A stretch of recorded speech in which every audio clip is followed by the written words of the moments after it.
ئەو لە پێشمەرگە قارەمانەکانی کوردستان و جەنگفیداییەکانیان قوربانیەکانیان ئەمڕۆ لە نووسینگەی هەولێر ئەنجومەی نوێنەرانی عێراق پێشوازیمان کرد لەو خۆشەویست و بەڕێزانە نوێنەرەکانی ڕێکخراوەکانی کۆمەلگەی مەدەنی کە داواکاریەکی زۆر ڕەوایان هەیە پێشکەشی ئەنجومەی نوێنەرانی عێراقی دەکەن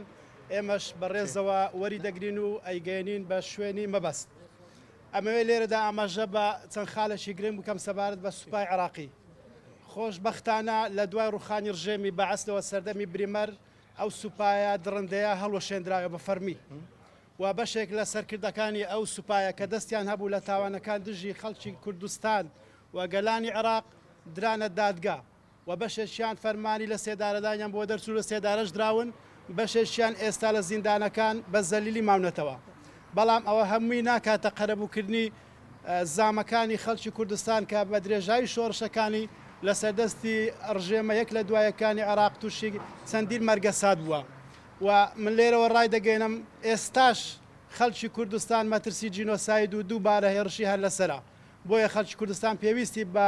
پاراستنی نێودەوڵەتی هەیە، پێویستی بە یەکڕێزی هەیە، پێویستی بە هێزی پێشمەرگەی کوردستان هەیە. سەبارەت بە یاسای پشووە ڕسمیەکان لە عێراقدا یاسایەک هەیە پشووە ڕسمیەکانی دەستنیشان کردووە و ئێستا لە ئەنجومەی نوێنەرانی عێراق یاسایەکی کەمان لەبەردەستە بۆ پشووە ڕسمیەکان گەیشتووەتە قۆناغی دەنگدان